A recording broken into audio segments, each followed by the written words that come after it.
نوری نەمر بەرجی پێنجەم نووسینی مامۆستا محەممەد فەتحوڵڵا گولان.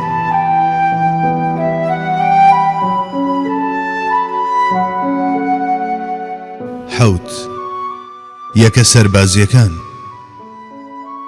ئەلف یەکەمین یەکەی سەربازی و حەزرەتی حەمزە.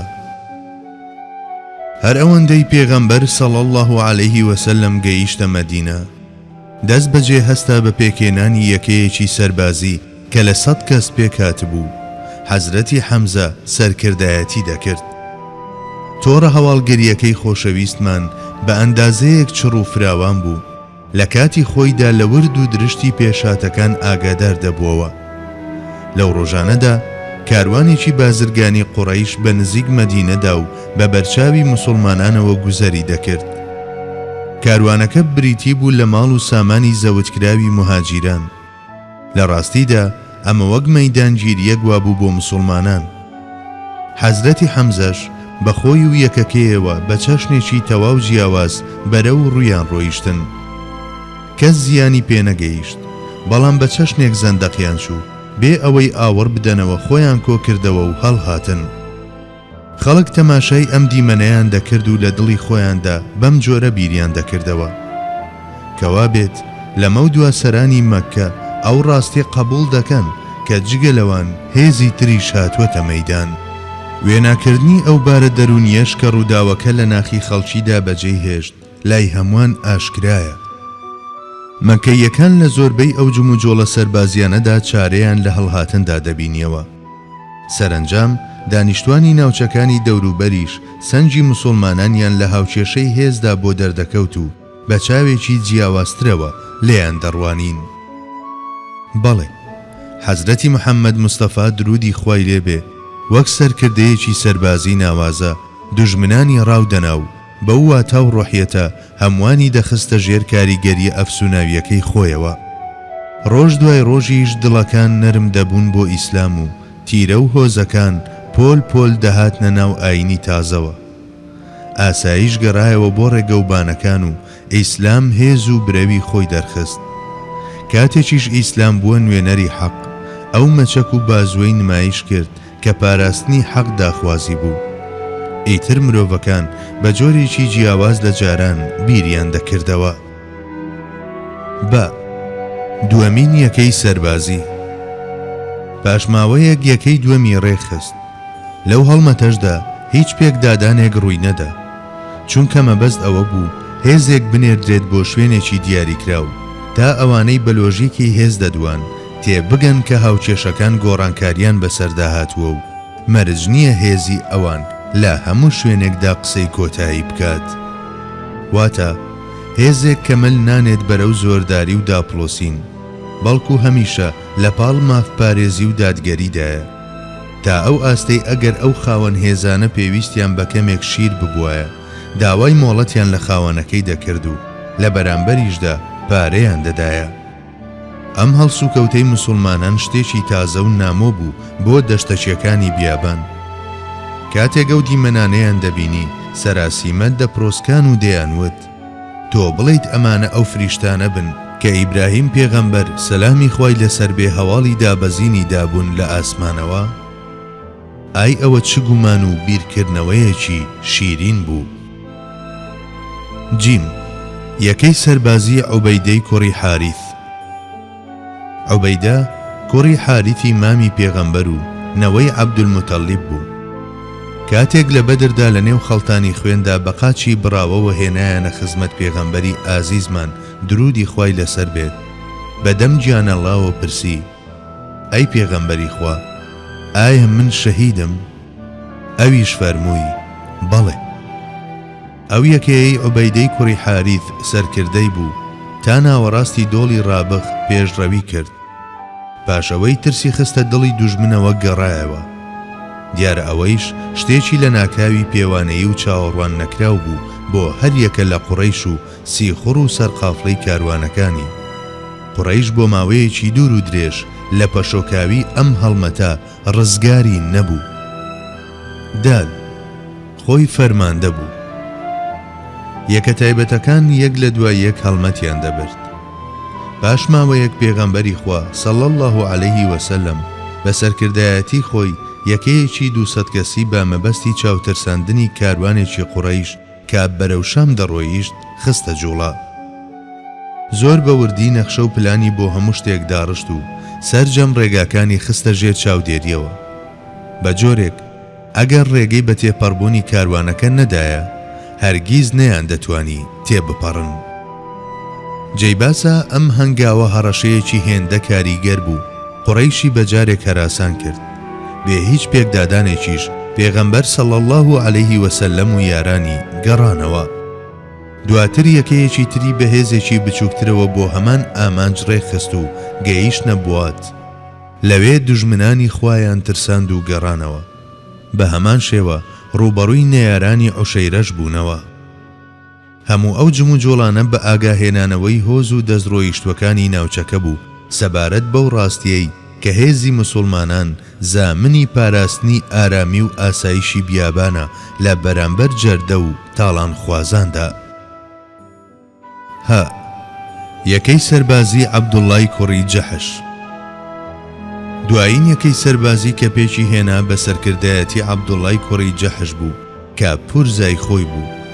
وەک دەبینن خزمە نزیکەکانی هەڵدەبژارد بۆ ڕاپەڕاندنی ئەرکە سەختەکان.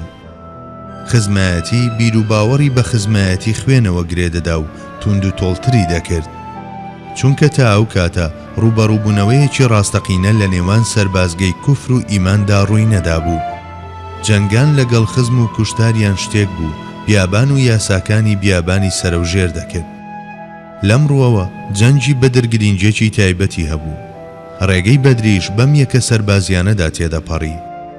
بۆ ئەم یەکە سەربازیانەش کە گوزەرگەی بەدری گەورە بوون، کەسانی وەک حەمزە و عوبەیدە و سەعد و عەبدوڵڵای کوڕی جەحشی دەکردە سەرکردە، چونکە دەیویست ئەو بەرپرسیارەتیە قورس و ئەرکە گرانە بدات بە سەرشانی خزمانی خۆیدا.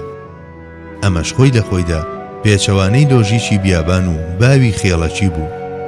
لەم نێوەندەشدا خۆی بەشداری سێ چوارێک لە یەکەکانی دەکرد. عەبدوڵڵای کوڕی جەحش پورزای پێغەمبەر بوو. لە دواییدا بووە شۆڕەسواری ئوحود. ئەم هاوڵە بەڕێزە بەدەست چاوکزیەوە دەیناڵاند. کەمێک تارمایی نەبێت هیچی دیکەی نەدەبینی. وێڕای ئەوەش لە هیچ کام لە جەنگەکان دوانە دەکەوت.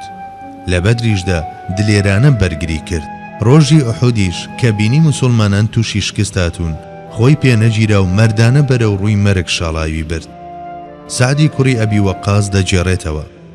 عەبدوڵڵای کوڕی جەحش ڕۆژی ئوحود پێیوتم ئەوە بۆ نایت لەخوا بپاڕینەوە. بەڕاستی خزمایەتی پێغەمبەری خوا صلی الله علیه وسلم هەر لە خۆت جوانە. ڕۆحت شاد بێت و مەنزەڵت فیردەوسی بڵند بێت. تۆ ئەو ڕێگایەت نیشان داین کە دەبوایە بمانگرتایەتە بەر. تۆ ئەو کەسە بوویت کە فێرت کردین مردنی سەربەرزانە لە ژینی سەرشۆڕانە باشترە. تۆ بەبەخشینی گیانی خۆت ئەو وانەیەت فێر کردین کە لە شوێنێکدا باز لە مردنی پێغەمبەر صلی الله علیه وسلم بکرێت، ژیان لەو شوێنەدا بێواتایە.